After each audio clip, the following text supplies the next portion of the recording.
Langsung saja kita menuju Pengadilan Negeri Bandung untuk mengikuti jalannya sidang pra-peradilan Peggy Setiawan. Dengan sidang hari ini adalah pembuktian gugatan dari masing-masing kuasa hukum Peggy Setiawan dan tim hukum Polda Jawa Barat. Ya, tadi sudah saya jawab bahwa penyitaan itu ada dua. Yang pertama, penyidik mesti ada izin dari pengadilan atau ketua pengadilan untuk melakukan sita. Apabila sita itu sudah dilakukan tapi izin belum ada, maka dalam waktu 3 hari penyidik mesti minta persetujuan dari ketua pengadilan bahwa dia sudah melakukan sita. Ya, betul, betul. Yang ketiga tadi masalah DPO. DPO tadi kan ada 3 katanya. Satu atas nama Peggy Setiawan. Ya, bukan Peggy Setiawan. Peggy Peron.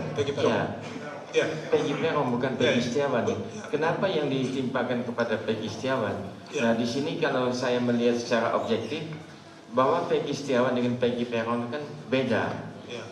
Bukan orang yang sama. Betul. Kalau orang yang sama kan ya ahli mungkin nggak duduk di sini karena orang sama ya. Jadi langsung karena beda orangnya kan Peggy Peron dengan Peggy Setiawan kan beda. Betul. Kok kenapa kesalahan misalnya Peggy Peron ditimpakan kepada Peggy Setiawan? Pertanyaan saya itu seperti ini, Pak Ahli. Ya. Kan penyidik belum tahu bahwa Peggy Peron atau Peggy Setiawan itu sebagai pelaku tindak pidana karena belum diperiksa. Tetapi barang bukti sudah dirampas terlebih dahulu atau disita. Yang tadi itu sita itu tanpa ada berita acaranya, tanpa ada penetapan pengadilan, sudah dilakukan penyitaan. Jadi pertanyaan saya, apakah itu dibenarkan oleh hukum? Tidak dibenarkan. Itu yang benar. Tidak dibenarkan dan itu kesalahan yang pada penyidik. Kemudian pertanyaan ini berlanjut ini, saudara ahli ya. Setelah penyidik atau pihak kepolisian melakukan penyitaan terhadap barang bukti, kemudian mempertanyakan kepada orang tua daripada calon tersangka ini bahwa di mana tersangkanya, calon tersangka itu, dan sudah dijawab oleh orang tua bahwa sudah jelas dia berada misalnya di Bandung, bukan di Cirebon, ya, dia berada di Bandung. Tetapi polisi tidak menelusuri untuk menangkapnya atau memberikan pemberitahuan atau panggilan untuk diperiksa sebagai saksi atau tersangka. Apa menurut pendapat saksi, menurut pendapat ahli, kemudian 8 tahun kemudian baru dilakukan penangkapan terhadap tersangka yang dilakukan penyitaan motornya. Apakah itu dibenarkan oleh hukum? Ya, semestinya penyidik itu dia mesti manggil Peggy Setiawan kalau memang itu diduga. Mesti dipanggil, dia mesti datang.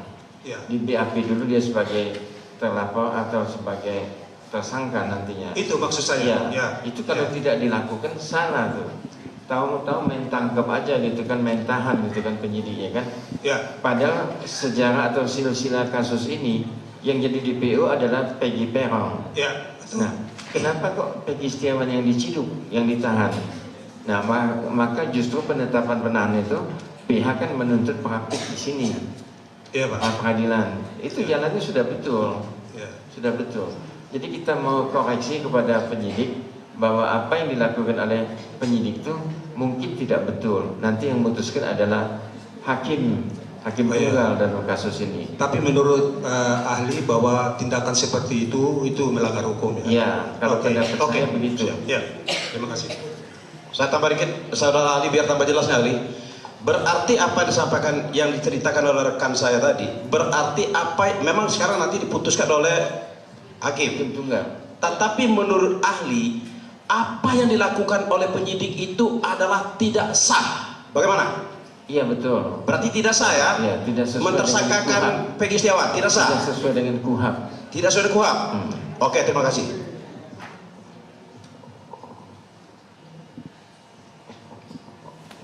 Baik, saya izin bertanya. Menurut pendapat ahli, bagaimana prosedurnya tentang sidik jari seseorang yang erat kaitannya dengan barang bukti.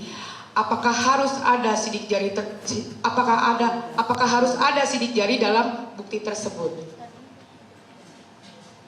Bukti yang dikumpulkan oleh penyidik. Iya, buktinya. Barang buktinya. Barang bukti sidik jari. Betul. Ya, sidik jari itu kan untuk pelengkap tuh, PH ya. Jadi misalnya kalau misalnya penyidik tidak yakin bahwa sidik jari yang si A bisa di-compare nanti dengan sidik jari yang si B, sama atau tidak, itu mungkin penelusuran untuk penyidik. Dia bisa meyakinkan diri dia bahwa apa yang misalnya dulu tersangka si A atau sidik jarinya A, sedang si Peggy Setiawan itu sidik jarinya B. Kalau sidik jarinya Peggy Setiawan sama dengan A, berarti orangnya sama. Kalau tidak sama, berarti orang yang beda. Kenapa mesti ditimpakan kepada Peggy Setiawan? Jadi penelusuran yang dilakukan oleh penyidik, dia mau melihat sidik jari itu sudah betul. Kalau memang Peggy Peron dulu ada sidik jarinya pada penyidik, dia compare atau dibandingkan dengan sidik jari dari Peggy Setiawan, itu sudah betul jalan dia.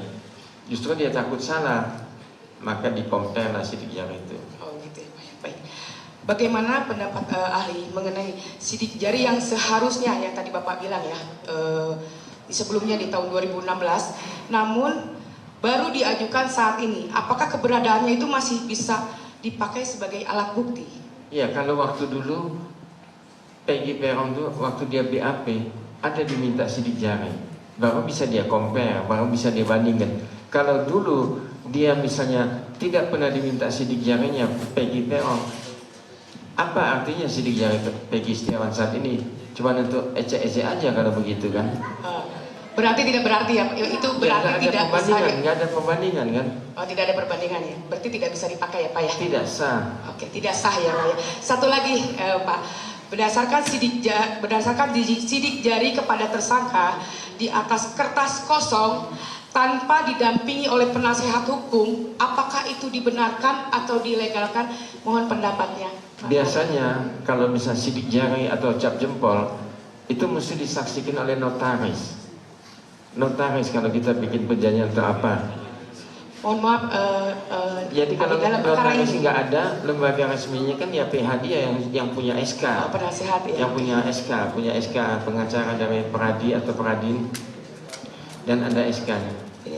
Jadi saya mau pastikan sekali lagi, pada saat pengambilan sidik jari itu harus didampingi oleh penasihat hukumnya. Iya, itu yang sah. Itu yang sah. Iya. Baik, terima kasih.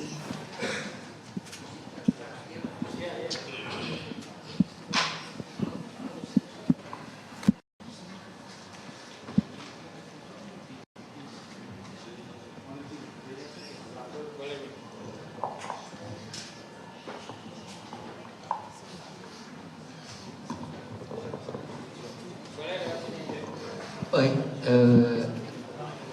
mohon izin saudara ahli yang mulia, kita lanjutkan bahwa berdasarkan peraturan Mahkamah Agung Republik Indonesia nomor 4 tahun 2016 tentang larangan peninjauan kembali putusan pra peradilan. Ya. Di sana dalam pasal 2 ayat 2 mengatur dan menyebutkan pemeriksaan pra peradilan terhadap permohonan tentang tidak sahnya penetapan tersangka hanya menilai aspek formil, yaitu apakah ada paling sedikit 2 alat bukti yang sah dan tidak memasukkan materi pokok perkara. Itu isi pasalnya. Nah, yang ditanyakan, apakah alat bukti tersebut harus diuji dan dihadirkan untuk menilai sah atau tidaknya guna menerapkan asas profesional, akuntabel dan transparan sesuai dengan Perma.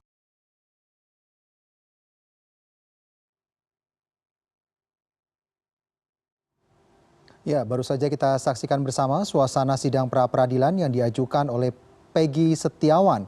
Dan tadi kita mendengarkan keterangan saksi ahli terkait dengan penetapan Peggy Setiawan sebagai tersangka dalam kasus pembunuhan Vina. Dan hari ini agendanya selain mendengarkan keterangan saksi dari saksi ahli, juga akan mendengarkan keterangan dari 5 saksi lainnya yang dihadirkan oleh keluarga dan juga kuasa hukum Peggy Setiawan.